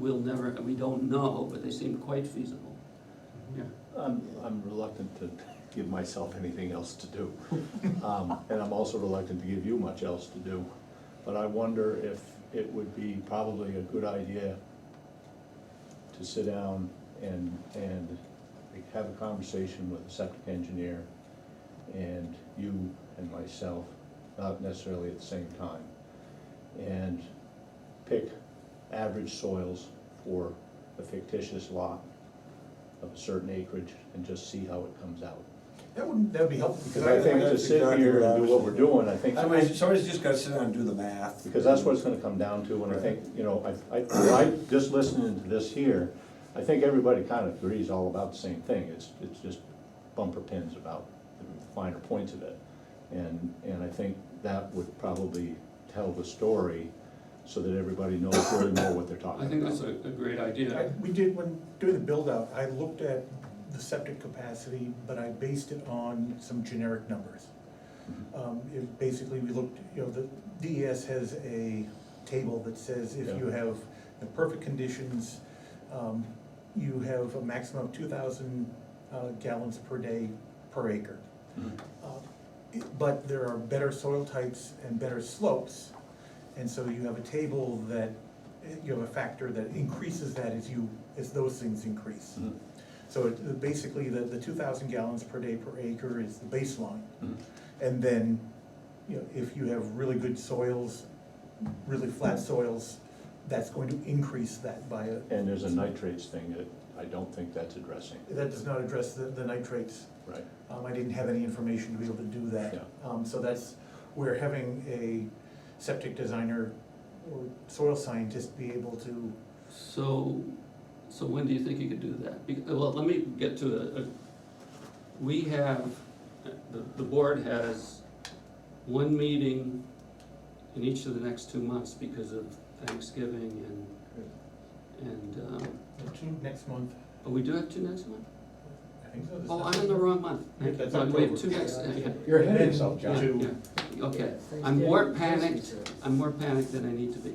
We have two meetings and then the two, Say four so we meetings have 4 before. meetings before the new year. And we could add an extra meeting if we need to. So I'd really like to get moving on this, so gee, if you wanna do Again, I that, know that would you be have a full great. plate, I also, Yeah, I can make room to meet with, you know, and So, I don't wanna be presumptuous in this, or whatever you wanna say, but is it a dynamic where you and I should sit down and sort of take what you guys all have had for well, thoughts? I mean, And I try to wanna, write something? I wanna make sure that we're doing everything the right way. I wanna make sure that we're not That's. aiming this at a specific development. I don't That- think No, I think you're just talking about sketching out a couple Exactly, scenarios. pick generic, And say, generic here's a numbers. 2 acre lot, here's a 10 Exactly. acre lot, here's And a if you- this, if this you're- is what you could do, this is what you can't do. If you're okay, I would be very happy, I'd actually. then it would be great. Yeah. That would be something that I would be very happy to do, because it's going to take what I've done the next step, which I think is a Yeah. good thing. Yeah, I okay, think- and it'll get us moving. I'd also, Rich wrote up, he's the only one who did, language, and so I'd like to go over that. Do you have a copy of this? I got a copy. You let Dave's copy, all right. Thank you. You guys did like a small lot, a 10 So, acre lot, and a large lot, like a 40 acre, and then just sort of scenario them out, that would be Okay. helpful. This is Rich's approach, which is a much different approach than what we've been talking about. So, Okay. is there anything else you So, wanted to add to this? yeah, sure, let me take a minute and talk about it. David, have you seen this? Yes. Yeah, okay. So, I was trying to elicit some of these goals from you, but I think a lot of the attributes of senior housing, they wanna be clustered, they wanna be, they can be relatively small units. I think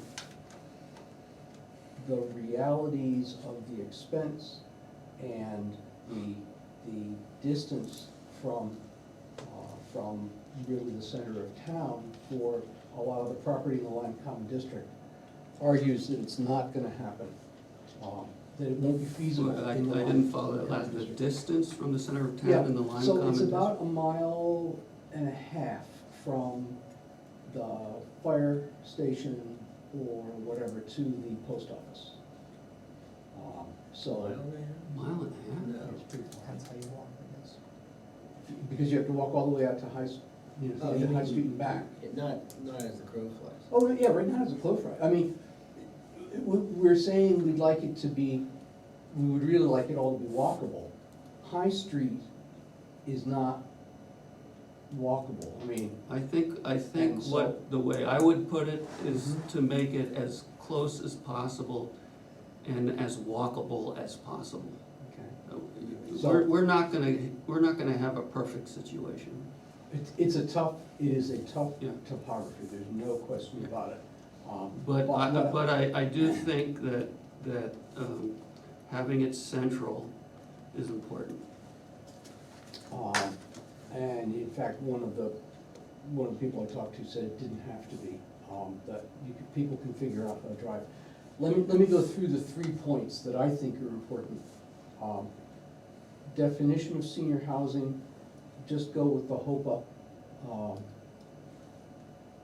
definition, something, Housing for Older Persons Act or something. 80% of the occupied units have at least one resident who's over 55. Okay, That's- I'll disagree with you there. Yeah, because that doesn't make it. That doesn't, I don't consider that, I know that was the later add-on to the senior housing, the 202 or whatever it is, the HUD thing. Maybe let him walk through his stuff and then. Well, we might as well, all right, One by one? we might as well talk about each one, unless would you prefer to go through? So, you know, let me go through all Okay. three, and then we can come back. Okay, I believe planned developments inherently allow this kind of development. It allows multiple buildings on a parcel. It allows multiple units, residential units within a building. It's constrained solely by the dimensional controls of the district. So you can't build anything bigger than what you'd already be able to build if they were single-family homes. yeah, except planned developments are now only allowed in the dense areas, and this would be in the rural district. Well- So that would change what would be allowed under planned developments. I agree. And so, I mean, that gets to the third point. I think you're gonna find that the Lyme Common District is already built out. There's not an economic incentive for anybody to tear down one of the buildings there, even if they had increased incentives and they could do more units and all. There's not the incentive to do that kind of building in the Lyme Common District. I mean, after all, we know that today they could come in and get a building permit from, I'm being good, they could convert their home in a very straightforward process. Come in, planning board says, yep, sounds like a good idea, done, and they can go, and there's nobody doing it. There's no incentive, it doesn't make That sense. is why we're here, doing this. But if you offered somebody the ability to put 12 units in their home, do you think that would turn the trick? Would that make all the difference? Well, from my point of view, that's what we're looking to discover, Yeah. what's possible. But I don't know, Rich, if there's any house that you can put 12 units I mean, that's a whole different question. Right. in. Right. So, I mean, there's this feasibility question. Well, part of the feasibility, we're investigating it, Uh-huh. and part of our investigation is what we were just talking about. Mhm.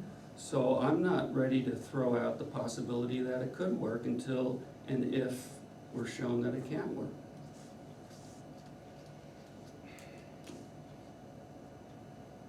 Yeah, it sounds like if we open up some of this land that's not all in the common district, it would make some things feasible. it Well, sounds like. You know, I mean, I understand your reluctance to go and identify specific parcels, But to say, well, it feels, the alternative, what it sounds like you're saying is, well, maybe if we relax these rules a little bit, somebody will come and do it. Not quite.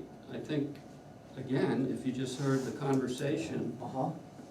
it would be an investigation to what a fictitious lot might accommodate. And I wouldn't rule out the Lyme Common District and the surrounding area, just because you say it's unfeasible. I don't know that yet. That's what I wanna know. You've concluded that. I wanna know whether that's true or not.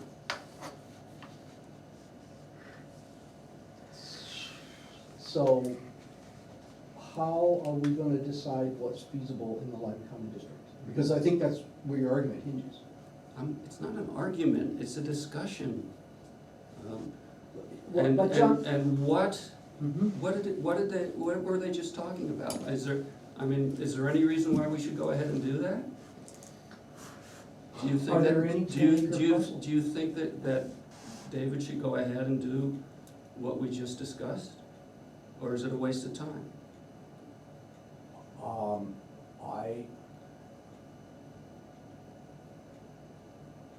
I don't know what we will determine as the outcome of that. No, I don't either. That's why, What certain. that's why we're doing it. Okay. Then good, let's do it. Thank you. I think from a market standpoint, saying nobody's converting their house into senior housing, therefore nobody's ever gonna do it, is not really an argument. Because not everybody wants to convert their house. No. I mean, most people like to live in their house, Mhm. and, you know, there, people may be, and people, if I were gonna do senior housing, I'm not sure, the first choice would be to go buy a big house and try to figure out how to retrofit it into senior housing. I think what we were talking about here really would be, how do we stay within the philosophy of protecting, you know, groundwater and scenic and all these other things with coverage, and just go through the exercise you guys were talking about. Maybe do a 2 or a 5 acre scenario, a 10 acre, and then let's say somebody has a fictitious 50 acre lot that they wanna try to do something with. Well, do we limit it to 10 acres of the 50, or how do we do that? I think once you have this fictitious lot, Yeah, I think we're it's getting pretty ahead much of gonna be a ourselves on multiple of that. acreage at that point. Right. If that fictitious lot tells us we're wasting our time in the Lyme Common District, that's, you know, then that's that. Well, Right, I mean,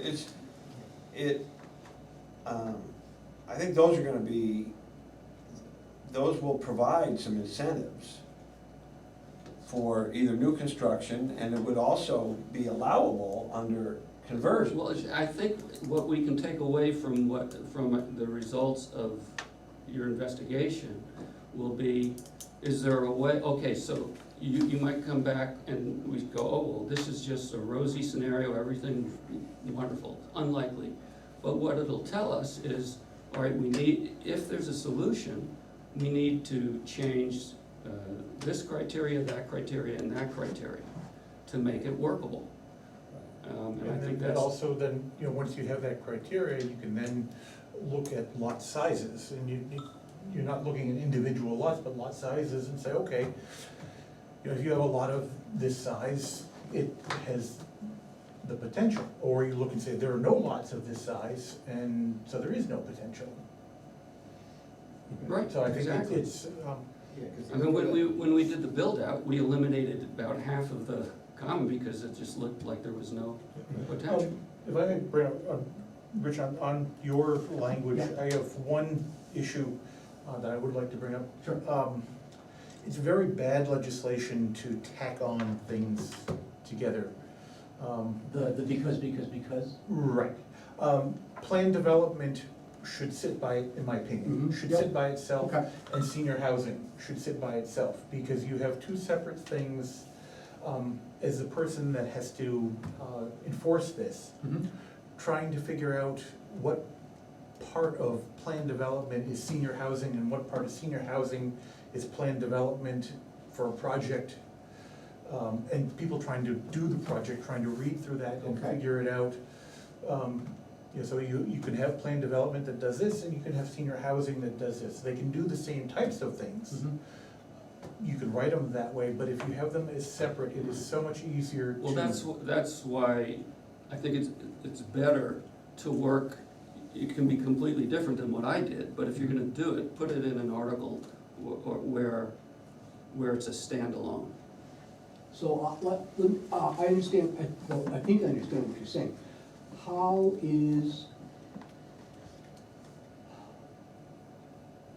is senior housing, I'm thinking of table 4.1, which Mhm. shows allowed permitted uses in various districts. How is senior housing different from a restaurant or a sand pit and excavation? I mean, It's a use, and that's what I would, if I was tasked to write this, the first thing I would do is come up with two things. I'm not volunteering. all right, Careful, Come if I were up with writing. a definition of what senior housing is, right. and that would be set in the Right. definition. Yep. Then I would come up with where senior housing would be allowed.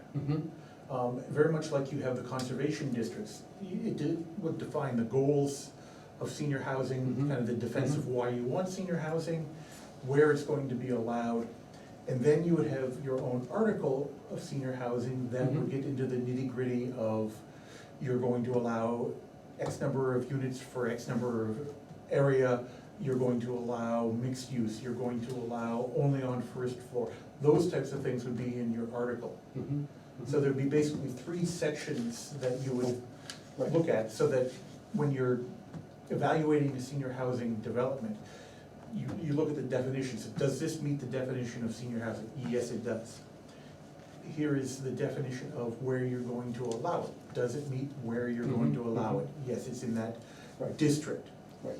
So senior housing would be in a table 4.1 as senior housing. Right. It would be allowed in, you would add a district, or you would put it in, Lyme Common District. You'd probably have to, if you're gonna expand it a little bit more, you would have to define that. Right, I mean, But it'd you be know, a- the retail and rural district has a little footnote down at the bottom that. Right. that- Accessory use. Exactly, and so, this is not wording to vote on. I clearly am not intending this to be wording. So what, Just- let's leave that at that, and let's just go through it, because Sure, exactly, I'm we're running gonna out of draw time, this and down. we have some Yeah. everything else, go So, ahead. All right, so we're done Go now. ahead. My preference is that we stay central. At least, and if and until it's shown that it's just not practical, then I would be more open. The other thing, I think it's important when you write this, and just for the record, that, it's open, that this runs along your land. That should be clearly stated, that Fine. that you could tend to benefit from this. So that should be made clear. Also, 55 is too young for me. That's 3/4 of a lot of towns. Yeah, I mean, I There's also understand housing. what, I think ARP started sending out notices to people at 55 so they could expand their lobby. I remember when I got my ARP notice at 55, I was like, what? You're not old enough. Give me a Yeah. break, Right, so, the senior housing, doing the research, a lot of the places are 55 plus. So, I mean, this is A lot a of them starting aren't. point. A lot of them aren't. And so, I lean more towards 65, because you're getting up to the point where whatever the rules for social security are, you're talking about things like limited income and fixed income and retirement age and all that other stuff. And 55 is pretty early. 55 is. So- I agree with you. Yeah. Yeah. Yeah, no, we're trying to solve a problem for people that have a problem need solving. Right. Well, that's exactly right. the point. I mean, I love it when I get a senior discount at the movies. You know. I'm not claiming mine. Yeah. I don't get mine yet anyway, I but. don't get it, I can't even get it at the 55 yet. There was a place where, Breaks my heart. yeah, we had a theater that actually gave it at 55, I was blown away. It was like, well, sure, I'll take that any day of the week. All right, let's reel this back in. Yeah. So, I mean, what's the board's sense of age, so that we can address the issues that Rich? I could go with 60, but I know you said I'd like 65. everybody's involvement, please. I know that's fascinating what you're. Well, actually, it's, what's the age for senior housing in HUD is what I was. You can He's do real-time 50 Googling you while can we're do talking. 55 and you can do, 62 you can plus do is- 62 plus. You can, a 62 plus, you can limit it to 100% seniors. 55, I think you could, That's what is what it, 80%? That's what I just learned. Yeah, But I didn't know, so that's Okay. why I was trying okay, to, so. before I could speak, but- I needed to learn. But don't pay any attention to the man behind the Well, screen. I don't. What are your thoughts? Well, yeah, social security starts at 62, right, so. The option starts at 62, So yeah. maybe that's a good. I'm gonna pass, John, because I didn't really think very Okay. hard on it, and so I didn't have enough data. You're, But I think having it based on some other reference makes sense to me. HUD reference, this reference, because otherwise it becomes. but the HUD reference, you can do 55. Right. But you can also do 62. Right, Or or other ages. 62, you can limit it to 100%. okay, so I lean more towards 62 plus. If we're To answer your providing, question. as a general rule, if we're trying to provide an incentive, and we're a little concerned about people abusing it, in general, we wanna be more restrictive in our first pass. Because what you don't wanna do is to create a package that then is wide and idealistic and generous, and then you're trying to go in and you're adding stuff to try to counteract people who are trying to stretch credence. All right, so, but what I take away is that 62-ish? 62, Okay. And I was using the point as being, whether it's acreage or Lyme Common or 62, I think we wanna try to keep this as narrow as we can, and then if that's Well- too tight, then you loosen it later. I'd like to make it feasible, and I take your point, and I agree. I'd rather ease it up afterwards and tighten it going retrospectively, but I'd like it generous enough to actually Yeah. work. All right, so I don't think there's support for 55. People's thoughts on extending it to all along Route 10? Please, Why would that be bad? I'm asking, people's input. In this case, I don't have to respond to you. No, Because you already know my I know opinion. you're, Yeah. Why would it be bad? I'm asking, what, for people, I didn't ask why it would be bad, I asked people's thoughts on it. Why stop at Route 10? Why not make it the whole 10? Yeah, I mean.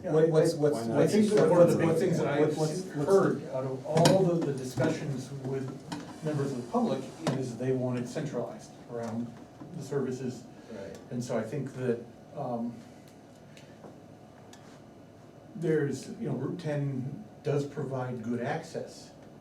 One of the big things I've always been concerned about, especially, and I'm sorry to say this to you, Rich, going north at Route 10 is a bad road. It's curvy, it's narrow, it's not, to me, a good road to be promoting a lot of development on. It's scary. in Well, places. plus it's all farmland, which we don't wanna build on, so. Well, that's. Well, that's a that's- different, but that's a I mean, different I issue. don't- Exiting out of town, as soon as you get on a bike and you try to ride north out of town, it's scary. Yeah, Immediately. and I think, Right. trying to push more development up north on Route 10, the way the road is, that it's just not a suitable road for, development. And I have an equal issue with Route 10 South in a ways that, I think it can handle far more development, but you're going to, if you start opening up too much on Route 10 South, you're gonna start impeding traffic. And you have a very nice road that gets you down into Hanover now. A lot of people come through town and use Route 10. A lot of people live, work in Hanover, or even down into Lebanon.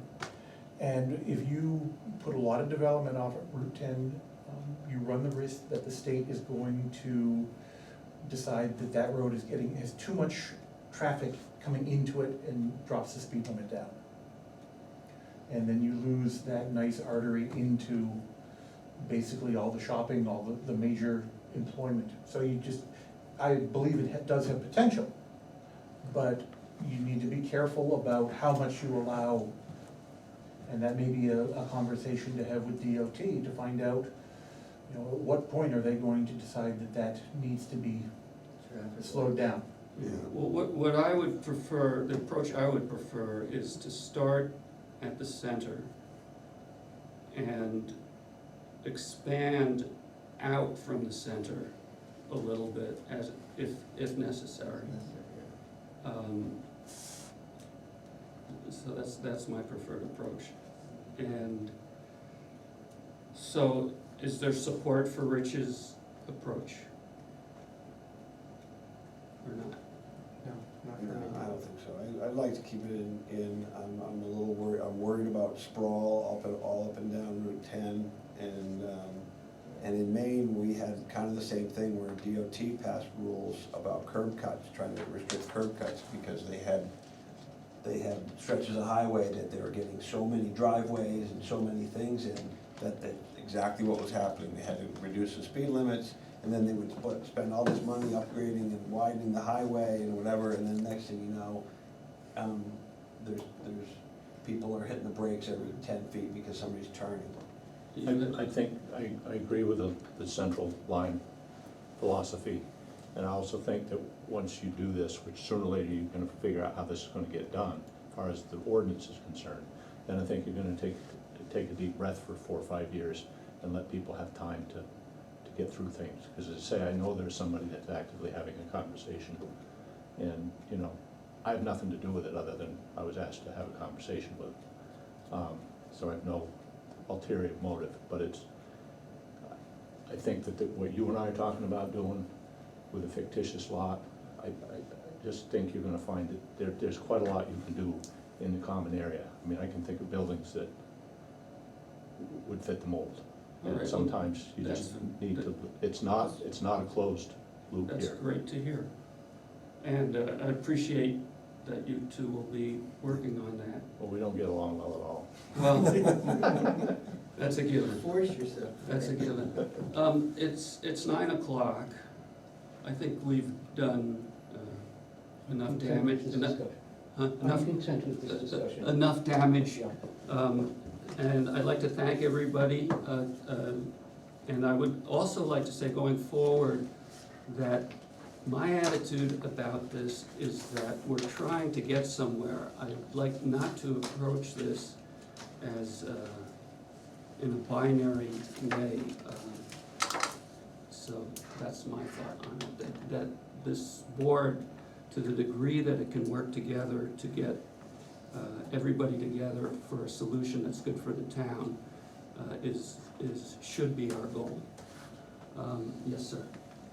Well, I guess I was gonna close a little bit, but open with a question. I think, you sort of asked the board, are we generally aligned with trying to see if we can do something to enhance senior housing development in town? And we generally. To encourage it. Encourage it. We generally circle the wagons, multiple different ways. And I think you're generally hearing the answers, we should do something. Yeah. So I we're on the agree. right track with that. And this is the second part, just a very little bone, if you will, that I'm wondering about. Teach me. In your bonus provision B, for the New Hampshire Housing Authority Act, RSA 204C56, is that a given, is that a must-have? I haven't read it. The one that says you Is it gotta- a must-have? Is that a must-have? A minimum of 15%? I don't think so. That's what I'm just I wondering. don't want to be held to that, but, no, it's, I'm 15% pretty sure it residential. isn't a given, that was just something I had. Yeah. Is that residential? No, it's for workforce. It was just Oh, trying workforce. to get, when I wrote it, I was encouraging some workforce housing. And what my comment to that is that might be even more restrictive. know, when you're, even though you're trying to help. Right, It right, might no, I get- understand. So you ask for feedback on, and so when I read that, I'm wondering if I that's. agree, and if that's the type of another- feedback, I mean, as far as I'm concerned, that article can be completely rewritten. I know. And I think And that that's a would be good the, point. that would probably be the one I would scratch out, because it just puts one more tough part to Right. do. Right, But that's why I was asking. yeah, I think you're right. Yeah. no. All right, I'm gonna ask a question of Kevin. It's budget season. Yeah. Do we still have time to talk about making a request from the planning board for budget? I'm gonna take this one on me. but let me just say Okay. one thing before that, because I did read your thing, and this, I'm just speaking generally, generically. I have no objection for planning and zoning having more money at all, really. But I would not, if we did get more money, I would not target towards, our, further than is already given to our education. Over the years that I've been on the board, we've had to do a tremendous amount of work ourselves because we didn't have a budget. When we did the workforce housing, we spent, I don't know how many hours on that. So if we got extra money, I would wanna have that money in reserve so that when we had to do something like a survey of some Or sort. does build-out analysis? Or build-out analysis, that the money would be available. And I have no objection to getting more money, I just wouldn't designate it to education. But I can go ahead.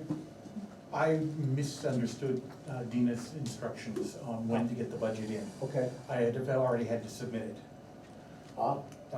And I've also been instructed from the select board that last year was a very expensive year with all the equipment that was bought, all the money that went to repairs to River Road, and I was asked to try very hard to keep my budget basically at the same level as last year. So I did, I think it's gonna be a bad year. I even, just some things I wanted that I didn't put in, because trying to at least keep things level. So the train has left the station, and Well, we could ask, but it's Well, unlikely. not this It year. hasn't left the stage, the select board could be, a request could be made to the select board to modify what's submitted, but I needed to get one submitted. And it's a thought for the future. All right. And thank you very much, your input's Yes, been very really, much so. really appreciate it. Yeah, thanks, Brian. Okay, thank you, Brad. Okay? I know, I'm sure you have places you'd rather be. Well, he's either here or at select board meeting, so I'm not so Yeah, so sure. maybe that's not. I should have. I'll adjourn this machine here. No, I was rushing, I came back, I was